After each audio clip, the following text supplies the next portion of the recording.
자, 마지막으로 전한다. 이제 우리가 평소에 관찰을 하고 그것 갖고 그림을 그리고 그걸 갖고 표에 담아요. 근데 어쨌든 이걸 어떻게 전달할 것인가, 조금 어떻게 보면 기술적인 얘기를 조금 드리려고 하는데요.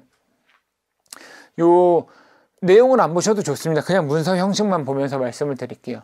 저게 한 학교에서 중간고사 과제로 한 학생이 낸 거예요.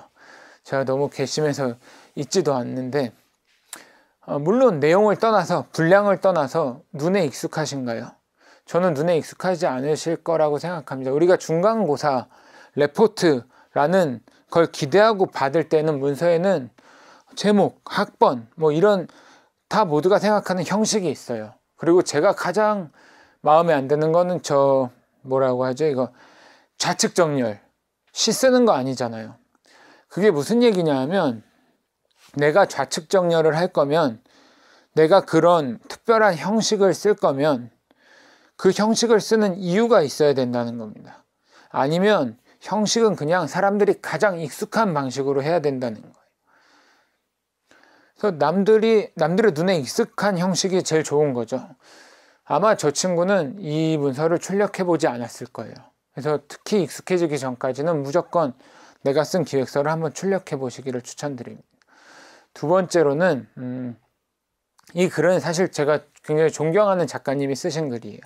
근데 이 글을 전시 도록에도 쓰셨었는데 그건 아주 좋다고 생각해요. 근데 초기에 이거를 기획서로, 저랑 기획서를 고민하는 과정에서 기획서에도 이런 문장을 쓰셨었어요. 저는 이걸 기획서에 쓰는 건 잘못된 일이라고 생각을 합니다. 그 이유는요, 잠깐 읽어보세요. 소리내서. 아마 잘 안 읽히실 거예요. 기획서라는 거는 일단은 우리가 설득을 하는 거죠. 그러면 우리가 누구를 설득하지 모를 경우도 많아요.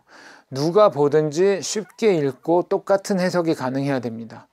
더군다나 기획을 하게 됐어요. 실행하게 되면, 만약에 이게 200명이 같이 하는 축제라고 쳐봐요. 실행 단계로 들어가는 순간 이 기획서는 매뉴얼이에요. 여기 붙어있는 200명의 뭐 테크니션부터 어셔부터 모든 사람이 이걸 보고 내 행사가 어떻게 이루어질지를 이해할 수 있어야 돼요. 안 그러면 내가 각각의 역할에 맞는 매뉴얼을 따로 만들어야 되겠죠. 그러지 못하는 경우가 더 많잖아요. 지도 같은 거예요. 모두가 보고 가장 쉽게 이해할 수 있어야 된다. 그래서 아까 전번 강의에서 우리가 생각이 죽어서 말이 되고 말이 죽어서 글이 된다 했던 것처럼, 생각과 가장 가까운 방식, 말과 가장 가까운 방식의 글이 기획서에 가장 어울리는 글이라고 생각합니다. 조금 더 관심이 있으신 분들은요, 글을 내가 진짜 잘 쓰고 싶다 욕심이 있으신 분들은 이런 책을 한번 읽어보시길 추천드립니다. 교열 작가분이 쓰신 책인데요. 사실 내가 쓴 글을 다시 보려고 하면 문제들이 잘 안 보여요. 근데 교열을 오래 하신 분이 그냥 정리해 놓은 공식이 있더라고요. 지금 여기 있는 문장들 중에서 빼도 되는 글자가 20글자쯤 있습니다. 보이십니까? 이런 거예요. 사회적 현상, 적자를 빼면 사실 더 자연스러워요. 사회현상, 경제현상 마찬가지죠. 문제의 해결은 의자 사실 필요 없어요. 우리가 이렇게 버릇처럼 쓰고 있는 게 있는데, 우리가 무슨 글자들을 다시 보면 좋을지를 이분이 정리해 놨더라고요. 이런 책을 한번 보시면 내가 쓴 글을 다시 더 다듬고 사람들한테 더 잘 전달되게 정리하시는 데 도움이 될 수 있을 것 같아서 추천을 드립니다. 이제 거의 다 왔습니다. 우리가 전할 때 중요한 거는 사람들이 내 글을 열심히 읽을 거라고 생각하지 말으셔야 된다는 거예요. 실제로 열심히 읽지 않습니다. 내가 지원서를 냈어요. 심사하시는 분들이 내 기획서를 15분씩 들여다볼까요? 그럴 수 있는 환경이 되지 않습니다. 그렇기 때문에 중요한 게 데이터를 어떻게 쓸 거냐, 요약을 어떻게 할 거냐, 시각화를 어떻게 쓸 거냐 하는 이런 내용 이외의 부분들인데요. 데이터를 예를 들면, 제가 아까 치킨집이 많아서 우리가 치킨을 좋아한다 뭐 이런 얘기를 했는데, 그걸 좀 다르게 얘기해 볼게요. 우리가 치킨집이 그냥 많다라고 얘기하는 것과, 자, 우리나라 전국민 수를 치킨집 수로 나누면 1744명이에요. 그러니까 치킨집 한 명이 치킨을 팔 수 있는 사람의 수는 1700명인데 그 중에는 30%의 노년 인구와 유아 인구가 있고 베지테리언도 있고 실제로 치킨집 하나는 1000명한테밖에 팔지 못해요. 이러면 이제 의미가 전혀 다르게 더 임팩트 있게 전달할 수 있는 거죠. 데이터를 이렇게 좀 가공해서 사용하면. 시각화를 좀 살펴보겠습니다. 제가 최근에 본 것 중에 제일 멋있었던 시각화 작업 중에 하나인데요. 이게 뭐냐 하면 전국의 이사, 어디서 출발해서 어디로 갔는지를 전부 다 빗으로 찍어서 그림으로 나타내 놓은 거예요. 만약에 우리가 1년 동안 전국에 사람들이 이사한 거를 다 엑셀 시트로 본다고 생각을 해보세요. 보지도 못해요.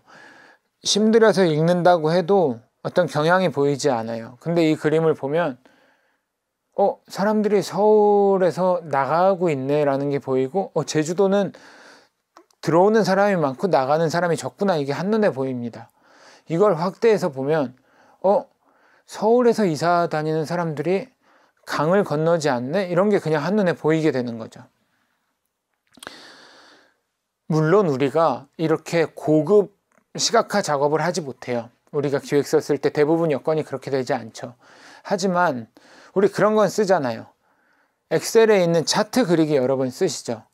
그래서 뭐 가로막대도 쓰고 뭐 추세선도 그리고 하는데, 그런 걸 하나를 그릴 때 제가 꼭 드리고 싶은 말씀은 정답이 있다는 거를 잊지 마시기 바란다는 부탁을 드리고 싶습니다. 그게 무슨 얘기냐 하면, 내가 그리고자 하는 그래프가, 차트가 증가를 강조하는 건지 증감을 강조하는 건지 또는 정점을 강조하는 건지에 따라서 가장 잘 표현할 수 있는 하나의 차트가 그 안에 있는 거예요. 그리고 이걸 보는 사람이 화면으로 볼지, 몇 인치의 화면으로 볼지, 출력해서 볼 건지, 칼라로 출력할 건지에 따라서 가장 맞는 색깔과 디자인이 정답이 하나가 있습니다. 근데 이거를 우리가 그냥 표에다가 데이터 선택해서 첫 번째 거 눌러서 놓고 난 차트 그렸는데 사람들이 왜 열심히 안 보지? 이렇게 해서는 기획서가 전달될 수가 없다는 얘기죠. 이렇게 제가 준비한 기획서 쓰기에 대한 얘기, 관찰한다, 그린다, 나눈다, 전달한다, 4가지 얘기를 드렸는데요. 아마 제가 처음에 말씀드렸던 나의 이야기를 다른 사람들의 언어로 전달해야 된다라는 이야기가 이제는 조금 이해가 되셨는지도 모르겠어요. 대부분 우리가 지금 다른 사람들의 이야기를, 남들이 다 하는 얘기를 나만 이해할 수 있는 언어로 기획서를 쓰고 있진 않은가. 그래서 이걸 바꿔서 나의 이야기를 다른 사람들의 언어로 이야기를 해야 된다는 얘기를 좀 이렇게 길게 드렸습니다. 강의 제목이 숨쉬듯 기획서 쓰기였는데 이거 듣고 났는데 전혀 기획서 쓰기가 쉽지 않아졌다 라고 생각하시는 분들이 있으실 것 같아요. 죄송스럽게도 사실 세상에 그런 방법은 없는 것 같습니다. 근데 제가 드리는 얘기는, 그래서 제가 숨쉬듯 쉽게라는 말씀은 안 드렸거든요. 숨을 어렵게 쉬어야 된다는 거죠. 숨 쉴 때마다 결국 매번 관찰하고, 이건 사람들이 왜 그냥이라고 하는데 그냥이 왜 되는 거지? 왜 저렇게 하지? 관찰하고 그려보고 생각을 해야 결국 기획서라는 게 잘 쓰여지지 않을까. 그래서 숨쉬듯 기획서를 쓴다기보다는 기획서를 숨쉬듯 좀 생각해 봤으면 좋겠다, 이런 말씀을 드리고 싶었습니다. 일상을 기획적으로 살자는 이야기인 거죠. 끝에 이런 얘기를 해서 좀 속았다 싶으신 분들도 계실 것 같아가지고 제가 애프터 서비스를 조그맣게 마련했습니다. 기획서를 어딘가 제출하고 나서 떨어진 다음에 이게 왜 떨어졌는지 설명을 해주는 사람이 없어서 답답하다는 친구들을 많이 만났어요. 그래서 제가 개인적으로 이메일 계정을 하나 파서 그런 경우에 꼭 떨어진 다음에 보내주셔야 됩니다. 보내주시면 제가 그 기획서가 왜 떨어졌는지 좀 상상해서 이유를 보내드리고 있고요. 언제까지 답변을 드리지는 약속은 하지 못하지만 들어오는 순서대로 적어서 보내드리고 있고 당연히 무료입니다. 여기 와이난미18@네이버닷컴으로 보내드리면 제가 답변을 준비해서 다시 보내드리도록 하겠습니다. 네, 긴 시간 수고하셨습니다.